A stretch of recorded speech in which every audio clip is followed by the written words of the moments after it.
A paz do Senhor, seja bem-vindo a mais uma aula aqui do EBD em Foco. Meu nome é Herberson, vou ministrar agora a lição número 3 do terceiro trimestre do ano 2018 da CPAD, essa lição que traz como título Os Ministros do Culto Levítico. Então nós estamos estudando aí a revista que fala da adoração, da santidade, do ministério ali, do culto levítico como um todo, baseado no livro de Levítico, né? É um estudo do livro de Levítico, mas com essa ênfase. Então nós já estudamos a lição 1 e a lição 2. Nessa lição 3, nós já vamos falar, né, de quem era que ministrava, que organizava. Já falamos um pouco nas lições anteriores, mas nessa lição nós vamos estudar com mais detalhes sobre os levitas, né? São os ministros, são aquelas pessoas que servem ali no templo, que estão ali oferecendo sacrifício, que estão louvando, que estão atendendo o povo, que estão ministrando a palavra, que estão varrendo o templo ou o tabernáculo, limpando, carregando uma coisa ou outra, enfim, fazendo tudo. Então a gente vai ver aqui esse ministério dos levitas, né, e deixar bem claro aqui quem eram os levitas, porque hoje nas nossas igrejas as pessoas têm um pensamento muito errado sobre os levitas. Hoje quem canta ou toca na igreja fala assim, eu sou levita na casa do Senhor, eu sou levita, ou seja, a pessoa pensa que os levitas só cantavam e tocavam, mas não é bem assim, né? Então os levitas, tinha alguns que cantavam e tocavam realmente, mas a grande maioria dos levitas faziam outras atividades, eles eram muito ocupados. Então para você que tem um ministério, que exerce o ministério na casa do Senhor, né, você é não é que você seja um levita, mas é equivalente, né? Ou seja, esse ministério levítico, ele não existe mais, né? Na verdade, assim, dizer assim, eu sou levita. Levita é quem é da tribo de Levi. Agora você falar assim, não, eu sou uma pessoa que trabalha na casa do Senhor, que exerço ali algum ministério, faço alguma coisa, estou sempre trabalhando na obra, né? Então, ou seja, você tem algo equivalente ao que os levitas faziam na antiga aliança, né? Mas dizer assim, sou levita, eu acho, do meu ponto de vista, eu acho assim que teologicamente é errado usar esse termo de levita nos dias de hoje, né? Então a gente vai entender como que era o culto levítico, como que os levitas trabalhavam, como era o ministério deles e aplicar para nós hoje em dia, né? Aplicar nos dias de hoje. É uma coisa que é importante também ressaltar aqui para você que está assistindo esse vídeo e também para você que vai ministrar na sua igreja, deixar bem claro, né, que todos nós temos um ministério na casa do Senhor, né? Por mais que ele pareça pequeno, se você está fazendo para o Senhor, ele tem a sua importância e tem a sua glória. Então não precisa ficar preocupado, porque eu sou só porteiro, eu só carrego o banco, eu limpo a igreja, eu só limpo a igreja, eu lavo o banheiro, né? Como se isso fosse uma coisa mínima. Você vai receber o seu galardão, né, de acordo ali com o seu compromisso nesse ministério, né? Não vai ser menor do que um outro galardão, não. Então, assim, tudo é trabalho para o Senhor. A gente também não tem que fazer a obra de Deus pensando em galardão, né? A gente tem que fazer a obra de Deus pensando em agradar o Senhor. É isso que a gente tem que fazer. Então, o ministério, por mais que ele pareça aos olhos dos homens algo pequeno, pode saber que diante de Deus é muito grande. Então, a gente vai ver aqui, na questão do ministro do culto levítico, a gente vai entender que os levitas, eles faziam tudo na casa do Senhor e todos eles tinham ali uma função, né? Por menor que essa função pudesse parecer, ela tinha sua importância.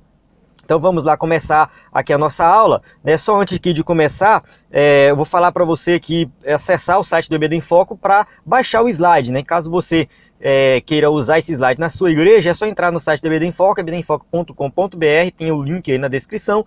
Se você já se cadastrou, está assistindo dentro da plataforma, muito obrigado, mas esse conteúdo aqui é só um dos conteúdos do EBD em Foco, né? Tem o comentário, aí tem o slide, tem o subsídio em vídeo, que é um curso de Levítico, onde a gente está estudando lá Levítico, as passagens da leitura bíblica em classe, das lições. Então recomendo você acessar, tem um PDF também para você baixar. Então tem um conteúdo aí realmente de qualidade para você que é professor se capacitar, né? Cursos de capacitação de professor de escola bíblica. Então acesse o site do EBD em Foco, que você vai ver todo esse conteúdo. Texto áureo. Toma os levitas em lugar de todo primogênito, entre os filhos de Israel, e os animais dos levitas em lugar dos seus animais. Porquanto os levitas serão meus, eu sou o Senhor. Números 3, 45. Verdade prática, o chamamento divino exige de cada um de nós amor, excelência e dedicação integral ao Senhor da Seara. Então a gente observa aí que os levitas eram exclusivos para a obra de Deus. Então, trazendo para a nova aliança, a gente entende é que todo crente que é chamado para servir a Deus, ele também tem um chamado exclusivo, né? Viver uma vida de exclusividade para o Senhor. A nova aliança ela é mais abrangente nesse sentido, de que hoje não existe separação entre material e espiritual. A gente tem muito isso, né? Não, porque tem o meu trabalho material, tem o meu trabalho espiritual, minha vida material, minha vida espiritual, como se tivesse duas vidas. E eu não concordo com isso e a grande maioria dos teólogos também não vão concordar, né? Porque assim, tudo é espiritual. O teu trabalho lá na tua empresa, onde você trabalha, não importa qual seja ele, se você tem que fazer bem feito porque ele também é para a glória do Senhor. Então você adora a Deus, você glorifica a Deus no seu trabalho. Então assim, não é só, não existe essa divisão, essa dicotomia, né? Ou seja, você tem que parar para pensar que tudo que a gente faz é para a obra do Senhor. Então a gente também tem um chamado de exclusivo e dedicação exclusiva e integral na obra de Deus. Então a gente tem que fazer tudo na nossa vida, quer comamos, quer bebamos, façamos isso para a glória de Deus. Então é o que está na palavra de Deus, e a gente tem que fazer isso aí, colocar isso em prática na nossa vida, né? A leitura bíblica em classe se encontra em Levítico 8, de 1 a 13. Todo o capítulo 8 de Levítico foi comentado pelo diácono Mel, que está dentro da plataforma do EBD em Foco. Para quem não sabe, o Mel, que né, o Melquisedeque, que é o nome dele mesmo, ele é um colaborador do EBD em Foco e ele produz material também dentro do EBD em Foco. E lá tem um curso de Levítico e eu recomendo você entrar, que ele comenta excelente. Eu assisti, ele fez o vídeo, colocou lá, excelente esse comentário. Então acesse para você também ter um entendimento melhor desse texto aqui, né? Não somente desse texto, mas de todo o capítulo 8 de Levítico. A gente tem que entender o texto e o contexto. Eu não vou fazer essa leitura para a gente ganhar tempo aqui, mas faça a leitura e assista o comentário do Mel, que dentro da plataforma é o subsídio extra em vídeo que está lá, que é o curso de Levítico. O objetivo geral dessa lição é conscientizar de que o chamamento divino exige de cada um de nós amor, excelência e dedicação integral. Isso aqui a gente já falou ali anteriormente, todos têm esse chamado de dedicação integral na obra de Deus. Os objetivos específicos: apresentar a tribo de Levi como a tribo sacerdotal, explicar o chamamento e os requisitos do sumo sacerdote e indicar os direitos e deveres dos levitas. Então a gente vai ver aqui os levitas como um todo, o sacerdote e o sumo sacerdote. Então vamos para a lição que a gente vai entender isso melhor. Introdução. Nesta lição, veremos como se deu a chamada dos filhos de Levi para o ministério sacerdotal. Entre outras perguntas, responderemos estas aqui, ó. Primeira pergunta: quem eram os levitas? Uma pergunta que é relevante, porque a grande maioria dos crentes não sabem quem eram os levitas. Não sabem, só sabe falar, sou levita na casa do Senhor e tal, mas não sabe dizer quem eram os levitas. E por que a sua chamada foi necessária? Qual a importância da chamada dos levitas para aquela obra específica, né? Então veremos ainda como eles deviam exercer o seu ofício. Então não era de qualquer forma, não era de qualquer maneira, mas tinha ali toda uma regra a ser seguida, né? Toda uma reverência, uma vida de santidade. Então a gente vai entender também isso aí, né? A semelhança dos levitas, nós também fomos chamados a trabalhar na expansão do reino de Deus. Então a aplicação prática dessa revista é que todos nós também temos um chamado para trabalhar na obra de Deus, então a gente tem que exercer também esse chamado de forma digna, como os levitas fizeram.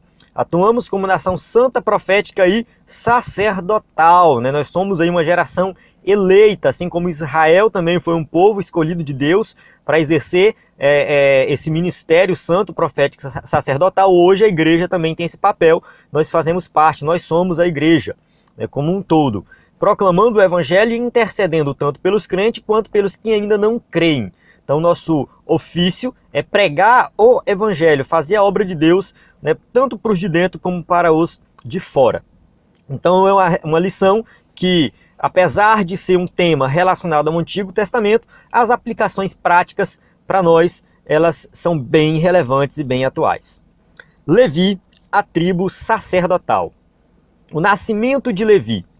Ao dar à luz a Levi, declarou Lia, ou Leia, de acordo com algumas traduções da Bíblia: agora, esta vez se ajuntará o meu marido comigo, porque 3 filhos lhe tenho dado. Gênesis 29, 34. Então a gente sabe que Jacó, ele amava Raquel, né? E ele casou-se com Lia, de acordo com um acordo que ele fez com Labão, né? Labão enganou Jacó, e Jacó teve que casar primeiro com a mais velha, para depois casar com a mais nova. Então ele trabalhou aí 7 anos para casar com uma, e depois mais 7 anos para casar com outra, né? E a Bíblia vai dizer que Lia não era tão bonita quanto Raquel. Ela tinha olhos tenros, né? Eu não sei bem assim o significado disso, eu não parei para pesquisar, mas provavelmente aquela pessoa que tem aqueles olhos assim um pouco mais meio morto, meio baixo, né? Enquanto isso ofuscava, né, a sua beleza, enquanto Raquel tinha os olhos brilhantes, aqueles olhos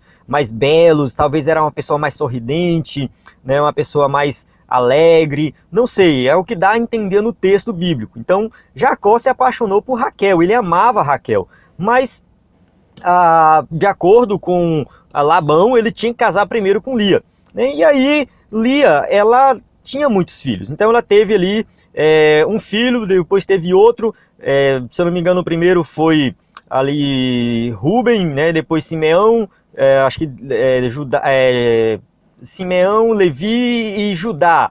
Acho que foi essa ordem, se eu não me engano, foi essa ordem, né? Então ela teve 4 filhos, né? E no terceiro filho foi onde ela falou, né? Agora o meu marido vai se ajuntar comigo, ou seja, ele vai se ligar mais a mim, né? Essa era a ideia, porque Raquel não tinha filhos. Então quanto mais filhos Lia tivesse, mais ela imaginou assim, mais Jacó vai amar ela, né? Então do ponto de vista dela, né, a arma que ela tinha era ter filhos, né? E aí com o terceiro filho ela teve essa mentalidade, esse pensamento: agora dessa vez não é possível, né? 3 filhos, o meu marido vai ter que se ligar a mim. Por isso ela colocou esse nome Levi, que significa ligado, unido ou vinculado. Então a palavra, né, Levi, o nome Levi, tem esse significado. Então naquela época as pessoas colocavam o nome dos filhos com o significado de algo que estava acontecendo às vezes com ela. Então ela colocou esse nome por causa disso, né? A gente sabe que depois Deus abriu a madre de Raquel e ela teve 2 filhos, né, que foram uma bênção também para o Senhor. Mas vamos lá, continuando aqui. E de fato os levitas sempre estiveram ligados ao Senhor, né? Então o significado, né, original, ligado, porque o seu marido se ligaria mais a ela, mas o significado dele foi muito mais profundo, porque a ligação dos levitas maior foi com o Senhor. E foi assim que o menino passou a ser contado entre os patriarcas das 12 tribos de Israel. Eu entendo que todos os filhos de Jacó eram chamados de patriarcas. É o que eu entendo, né? Porque o patriarca na época era o chefe da família, aquele que coordenava, que fazia o sacrifício, né? Então isso a gente falou na lição anterior, né? Foi falado isso, né? Que antes da lei, né, quem oferecia o sacrifício, fazia o culto, eram os patriarcas. Vamos lá, continuando o zelo dos levitas. Levi sempre teve uma postura zelosa e conservadora em relação à honra da família. Ele sempre honrou ali a família, haja vista o episódio envolvendo o estupro de sua irmã Diná. A Bíblia diz que ali Siquém se deitou, né, com Diná, meio que forçado realmente, e depois ele se apaixonou por ela e levou ela para a sua cidade, né? E aí a Bíblia vai dizer que, no caso, o Levi e Simeão, né, os 2 filhos de Jacó, não gostaram da ideia, né, e eles foram lá e mataram todo mundo da cidade, né? Vieram os filhos de Jacó, os mortos, e saquearam a cidade enquanto violaram a sua irmã. Gênesis 34, 27. Então eu recomendo você ler Gênesis 34, porque a história é bem interessante. Eu vou resumir aqui, né, porque quando o pai de Siquém foi lá fazer um acordo com Jacó e tal, não, a gente vai... né, o meu filho, Siquém, deitou com sua filha, quer ficar com ela, tá apaixonado por ela, tal, não consegue pensar em outra coisa, e aí a gente faz um acordo entre nós. né, Simeão e Levi não gostaram da ideia, né, foram lá e falaram assim, ó, vocês têm que circuncidar. Todo mundo circuncidou. Quando foi no terceiro dia, que eles não estavam sentindo muita dor devido à circuncisão, porque cortava, né, o prepúcio lá do pênis, e aí isso trouxe muita dor. Fazer isso numa criança é uma coisa, num adulto é outra coisa totalmente diferente, né? Tava todo mundo sem poder praticamente andar. Eles entraram, somente eles dois, e mataram todos os homens da cidade e roubaram tudo, saquearam a cidade. Então foi uma atitude que a Bíblia não vai dizer que Deus aprovou, e a Bíblia também não diz que Jacó aprovou. Jacó não concordou com isso, né? Ou seja, tem muita gente que critica a Bíblia devido a essas passagens, mas em momento algum a gente vê Deus dando aprovação pelo que Levi fez, né, e Simeão. Então, ou seja, essa atitude deles não foi uma boa atitude. Eles poderiam ter feito outra coisa. Eles poderiam simplesmente ter matado, quem sabe, somente Siquém, porque ele era o culpado, né, de ter estuprado a Dinar, mas né, ele somente pagaria, não precisava todo o povo dele pagar, né? Então, assim, mas dá para perceber que eles tinham uma postura realmente zelosa pela família. Mais tarde, após a saída de Israel do Egito, né, quando eles saíram do Egito, o povo fez o bezerro de ouro, e aí os levitas foram que ficaram do lado de Moisés, né? Eles combateram, ajudaram Moisés a combater a idolatria, né? Pôs-se em pé Moisés na porta do arraial e disse, quem é do Senhor vem a mim. Então se ajuntaram a ele todos os filhos de Levi. Então os filhos de Levi, os descendentes de Levi, eles, nesse episódio, eles realmente entenderam que o povo tinha pecado, que estava cometendo idolatria, né, e ficaram do lado do Senhor. Eles pertenciam ao Senhor. A vocação sacerdotal dos levitas. Não foi sem motivo que o Senhor escolheu a tribo de Levi como berço de Moisés e Arão. Ou seja, Moisés e Arão eram irmãos, e Miriam junto aí, né? Eles fizeram parte, né, eram descendentes de Levi, era da tribo de Levi, né, de um lar, né, tão piedoso, saíram homens e mulheres de comprovada piedade. Então a gente observa aqui que Deus está agindo nessa tribo ao escolher Moisés da tribo de Levi. Então saberei que eu vos enviei este mandamento para que a minha aliança fosse com Levi, diz o Senhor dos Exércitos, Malaquias 2,4. Aqui a gente, ao ler Malaquias, a gente vê que é uma profecia para os sacerdotes da época que não estavam cumprindo o sacerdócio da forma correta, né? E eles estavam oferecendo animais cegos, animais roubados, animais aleijados para o sacrifício, e Deus usa ali o profeta Malaquias para falar contra os sacerdotes da época. E quando chega no versículo 4 e o versículo 5, Deus vai dizer que ele tem uma aliança com Levi, com a tribo de Levi. Então a tribo de Levi é uma tribo que também Deus tem uma aliança específica com eles. Tendo em vista o caráter santo e distintivo da tribo de Levi, aprove a Deus separá-lo para o sacerdócio. Então a gente entende que Deus tira da tribo de Levi o povo que serviria ali no tabernáculo e posteriormente no templo como sacerdotes e sumos sacerdotes. A gente vai falar de sumo sacerdote daqui a pouco. Eu recomendo você, né, assistir a aula lá do curso de Levítico, que a gente comenta lá, o Diácono Mel que comenta o capítulo 8 de Levítico, onde fala dessa unção, né, como que acontecia a unção. Então é importante ver isso aqui, né, que eles eram separados, ungidos, para exercer o trabalho na casa do Senhor. Né, toma os levitas em lugar de todo primogênito entre os filhos de Israel e os animais dos levitas em lugar dos seus animais.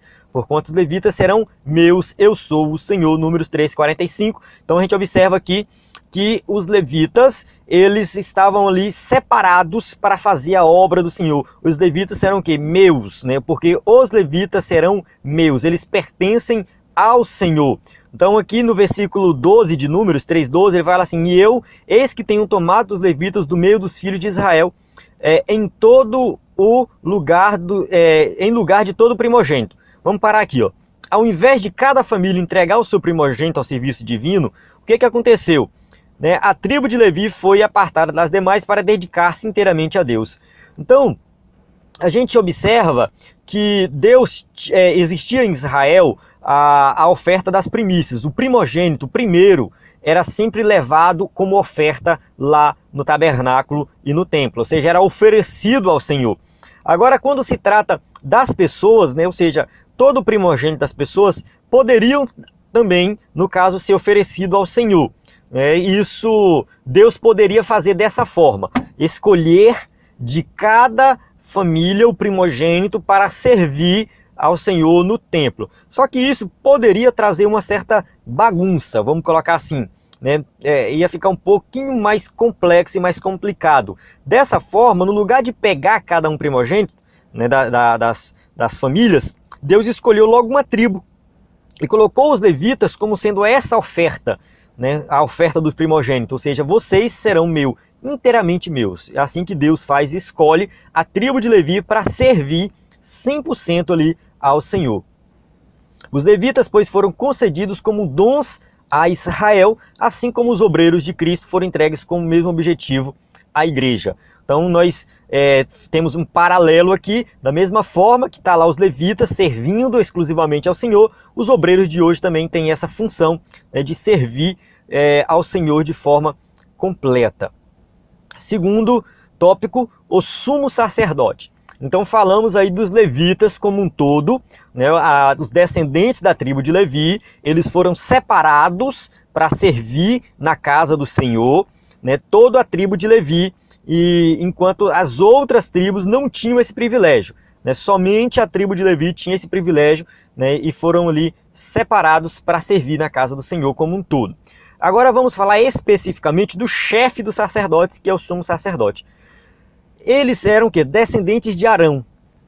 O sumo sacerdote era o principal representante do culto divino no Antigo Testamento. Leia aí Êxodo 28:1, você vai entender isso, que ele era separado, era exclusivo, o chefe dos sacerdotes, e por essa razão o Senhor exigia que ele proviesse de uma tribo específica. Ou seja, eles tinham que vir da tribo de Levi. Então nós estudamos no tópico 1, que a tribo de Levi foi a tribo escolhida, separada para fazer a obra de Deus. Então, para ser sumo sacerdote, tinha que ser da tribo de Levi. Só que aí tinha mais uma restrição. Ele tinha que ser de uma família específica, ele tinha que ser da casa de Arão. Ou seja, só era sumo sacerdote os descendentes de Arão, né? Não era qualquer um que podia ser sumo sacerdote. Era específico da família de Arão. Assim, tinha condições de representar com maior autoridade espiritual a nação.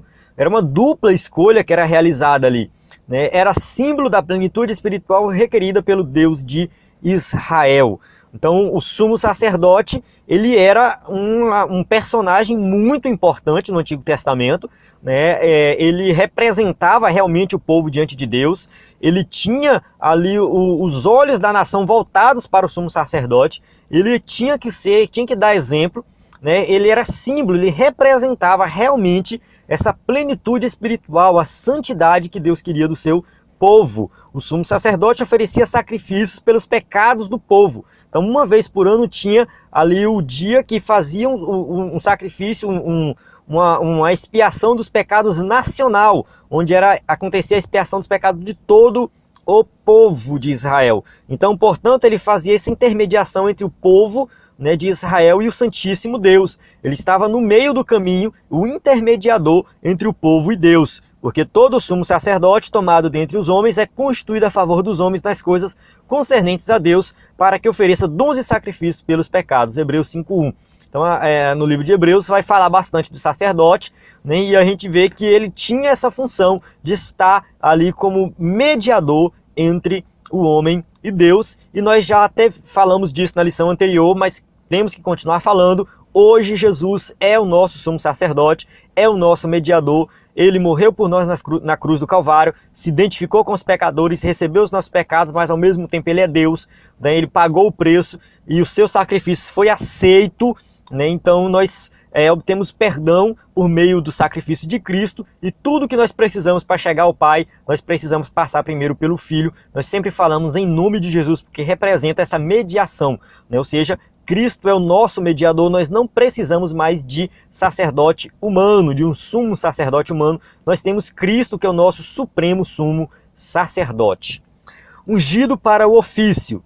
O Senhor determinou que o sumo sacerdote fosse ungido, né, e vestirás com eles Arão, teu irmão e também teus filhos, e os ungirás e consagrarás-os e os santificarás para que me administrem o sacerdócio. Êxodo 28:41. Então aqui o sacerdote, ele era ungido, né? Então a gente observa a questão da unção aqui, que era algo muito importante. Não é algo como algumas igrejas fazem hoje em dia, sai ungindo casa, carro, sapato, roupa, né? Isso é errado, eu acho assim, eu não vejo paralelo na Bíblia, porque a questão da unção realmente era algo muito, muito sério, né? E no Novo Testamento a questão da unção é citada poucas vezes. Então a gente vê que é a unção dos presbíteros que vai ungir um doente, mas Tiago deixa bem claro ali que é a oração que cura o doente, não o óleo em si. Então é algo simbólico também, enfim. Né, a questão da unção é uma aula fora parte aí, né? Lá no vídeo de Levítico a gente fala um pouco mais disso também, assista lá o comentário do capítulo 8 de Levítico, né? Mas a gente entende aqui que existia aqui a unção, né? Era um óleo derramado na cabeça, Arão, quando foi ungido, o óleo derramado na cabeça de Arão, né? E depois esse óleo também era misturado com o sangue do sacrifício, era colocado na orelha, nas mãos e nos pés, né, representando que ele tinha que ouvir o que o Senhor falava. Nas mãos representava ali que ele tinha que fazer a obra de Deus, e nos pés que ele tinha que caminhar, né, nos caminhos do Senhor. Então a unção era completa na vida deles. Eles tinham que o sumo sacerdote tinha que ser ungido, porque ele estava sendo separado e santificado exclusivamente para a obra e para ser um sumo sacerdote, e sob a unção divina teria condições de tornar a nação israelita propícia diante do Santíssimo Deus. Então ele tinha essa responsabilidade e só ele podia entrar no Santo dos Santos, onde ficava a Arca da Aliança. Somente o sumo sacerdote podia fazer isso. Ninguém mais podia entrar lá, que corria o risco de ser fulminado pela glória de Deus. Então somente ele entrava, e ele só entrava depois que ele fazia sacrifício por si mesmo. Então era um lugar muito sagrado, mas o sumo sacerdote tinha essa autorização para entrar. Vitalício no cargo. A vitaliciedade do sumo sacerdote está patente na história da família de Arão. Antes de Arão morrer, Moisés o despiu das roupas sacerdotais e fez o quê? Vestiu em Eleazar, seu filho. Então Eleazar era filho de Arão e ele sucedeu Arão como sumo sacerdote.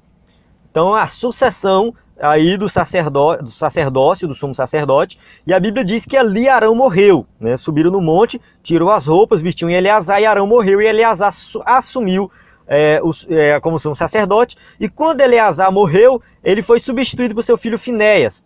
Então a gente observa uma sucessão de família, né? Como eu já falei anteriormente, somente os descendentes de Arão que podiam ser nomeados sumo sacerdote. No Novo Testamento, a gente observa que essa vitaliciedade já não era observada, né? Ou seja, Caifás, que era o sumo sacerdote na época de Jesus, ele era sumo sacerdote por meio de indicação política. Então, com o tempo, né, depois do exílio, a nação de Israel passou por muitas situações complicadas, e ali a questão do sumo sacerdote mudou muito, né? Começou a ser um cargo meio que político e tudo mais, né? E, enfim, perdeu um pouco da origem ali, mas do ponto de vista divino, somente os descendentes de Arão que seriam sumos sacerdotes. Servo de Deus. Apesar da importância do cargo, né, o sumo sacerdote não era considerado infalível. Dizer que o sumo sacerdote não pecava, que ele não falhava, que ele não errava, não existe isso, né? Ele tinha que dar exemplo, ele tinha que viver uma vida de santidade, mas ele pecava também, ele errava também. Então por isso que até eu falei anteriormente, quando ele oferecia sacrifício pelo povo, primeiro ele oferecia por si mesmo. Então ele fazia o sacrifício pela sua vida, para ter o perdão dos seus pecados, para depois pedir perdão dos pecados do povo, né? E ele nem estava acima da lei de Deus. Em momento algum, a palavra do sumo sacerdote, né, era superior à palavra de Deus, o que estava na lei, o que estava na Bíblia, né? Em momento algum, jamais isso iria acontecer, né? Ele chegasse, não, eu tenho autoridade de falar o que eu quiser, o que eu falar está determinado, como acontece por aí em algumas igrejas, né? E até mesmo a gente observa dentro da nossa igreja, Assembleia de Deus, alguns pastores querendo, né, ser maior do que a palavra de Deus, achando que a sua palavra ela tem mais poder do que a palavra de Deus, né, e quer determinar algumas coisas que a própria Bíblia não fala nada, né, e aí eu digo isso porque eu já vi, eu já presenciei, né, então a gente tem que ter humildade, saber que nós que somos obreiros na casa do Senhor, que quem é obreiro, quem é pastor, presbítero, diácono, né, e até mesmo professor da EBD, né, a gente sabe que a gente tem que dar exemplo, tem que viver uma vida de santidade, mostrar, né, para o povo que a gente está liderando, que a gente cumpre a palavra, que a gente está procurando seguir a palavra, mas também a gente não tem que pensar que nós somos superiores à palavra e querer determinar coisas que a própria Bíblia não ensina. A gente tem que ter muito cuidado com isso, né, porque nós somos falhos também, nós erramos também, né, estamos debaixo da palavra, da autoridade da palavra de Deus. Então, assim, nós somos instrumentos, né, nós temos que ensinar o que está na palavra, né, não querer ser superior à palavra. Sua obrigação era servir o altar e conservar-se puro. Vida de santidade é obrigação para todos aqueles que querem fazer a obra de Deus. Isso é um fato, né? Ou seja, ter uma vida de santidade. Não fique pensando assim, eu sou falho, eu sou pecador, então não sigo o meu exemplo. Não, nós temos que dar exemplo, sim. Né? Nós somos lavados e remidos pelo sangue de Cristo e que temos que viver uma vida de santidade por causa disso. Né? Então, mostrar na prática que nós temos que viver uma vida de santidade. Porque se nós estamos ensinando para o povo isso, o povo quer ver isso na nossa vida. Então você que é professor da EBD e ensina sobre santidade, mas durante a semana você não vive a santidade que você ensina, os seus alunos podem ver isso aí e desanimar. Né? Como que ele está me ensinando algo que ele mesmo não vive? Então, assim, o sacerdote, ele ensinava o povo, ele falava para o povo da lei, né? Então ele tinha que procurar viver uma vida pura, conservar-se puro. Né? Isso é muito importante, a fim de que o nome do Senhor fosse exaltado entre os filhos de Israel. Entenda que viver uma vida de santidade não é algo para nós mesmos, é para a glória de Deus, é fazer isso para a glória de Deus, para que o nome do Senhor seja exaltado e glorificado. Terceiro tópico, direitos e deveres. Viver do altar. Já que os sacerdotes dedicavam-se ao ministério do altar, era voltado exclusivos para o altar, desse mesmo altar deveriam viver. Então eles tinham que ser sustentados pelos dízimos, pelas ofertas, pelas primícias, dentre outras coisas que acontecia, que era ofertado diante do povo, até sacrifícios, pães à proposição. Esta é a porção de Arão e a porção de seus filhos das ofertas queimadas do Senhor, desde o dia em que ele os apresentou para administrar o sacerdócio ao Senhor. Levítico 7:35. Então, os levitas, os sacerdotes, os sumos sacerdotes, eles tinham para si, recebiam para si ali o dízimo do povo, né, ofertas do povo, as primícias, era assim que eles sobreviviam. Né? Eles tinham que viver do próprio altar. Né? Eles não tinham que ter outras ocupações, a ocupação deles era exclusiva ali fazendo da obra de Deus, tratando dos assuntos relacionados à questão do sacrifício, da vida de santidade, da lei, do ensino da palavra, de tudo concernente à obra de Deus. Portanto, eles não tinham direito a qualquer herança territorial. Quando eles chegaram na terra prometida, eles não tiveram um pedaço de terra como as outras tribos. Eles não receberam terra, porque a sua herança e porção era o Senhor. Então a Bíblia vai dizer isso, que eles tinham o Senhor como herança e não um pedaço de terra. Disse também o Senhor a Arão, na sua terra herança nenhuma terás, e no meio deles nenhuma parte terás. Eu sou a tua parte, a tua herança no meio dos filhos de Israel. Números 18:20. Então não existe a tribo de Levi como um pedaço de terra. Existe a tribo de Levi como um grupo de pessoas, mas não uma tribo, um pedaço de terra como as outras tribos. Moisés, porém divinamente instruído, destinou-lhes cidades estratégicas por todo Israel. Então, se a gente ler aí Números 35, a gente vai ver que eles receberam, se eu não me engano, 48 cidades.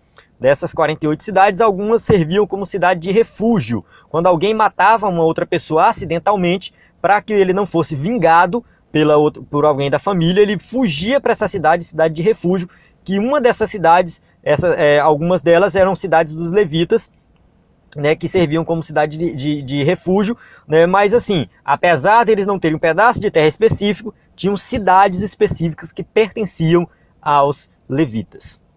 Santificar-se ao Senhor. Em virtude do seu ofício, os sacerdotes deveriam erguer-se em Israel como referência de santidade e pureza.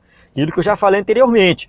Tinham que ser referência, apesar de serem pecadores, de serem falhos, eles tinham que buscar uma vida de santidade e mostrar-se como referência e exemplo para o povo. Ali na sua mitra, eu acho que é mitra a palavra, né?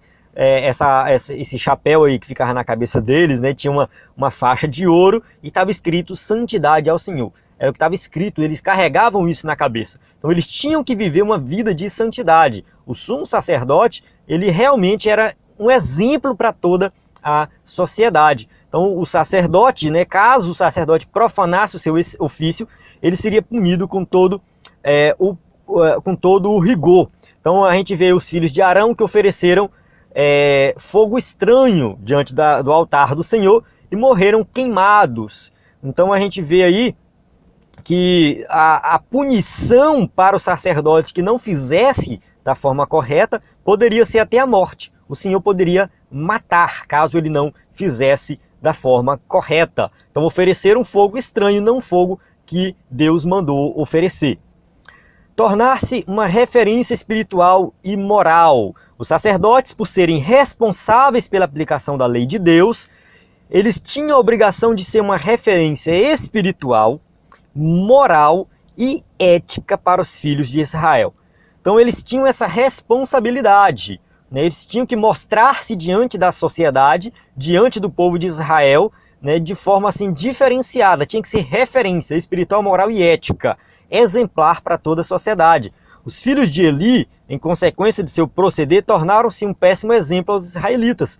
Eles agiram de forma errada, eles comiam do sacrifício, eles se deitavam com mulheres no templo, então eles fizeram muita coisa errada, e por isso Deus queria o matar, né? Queria matar eles. Na revista fala que Deus os matou, mas não é bem isso, Deus queria os matar, quando a gente lê o texto de 1 Samuel 2:25, né? E a gente entende depois, lendo mais na frente, que eles morreram, ali em 1 Samuel 4:22, eles morreram na guerra contra os filisteus. Então eles estavam lá na guerra contra os filisteus, a arca da aliança foi levada e os filhos de Eli morreram. Então quando Eli recebe a notícia, ele não fica tão preocupado com a morte dos filhos, mas quando ele recebe a notícia que a arca foi levada, a Bíblia diz que Eli caiu para trás, quebrou o pescoço e morreu. Era muito gordo também, né? Enfim, mas a gente observa que a desobediência dos filhos de Eli também acarretaram na sua morte. Com certeza, ali Deus permitiu que eles morressem porque eles estavam sendo desobedientes.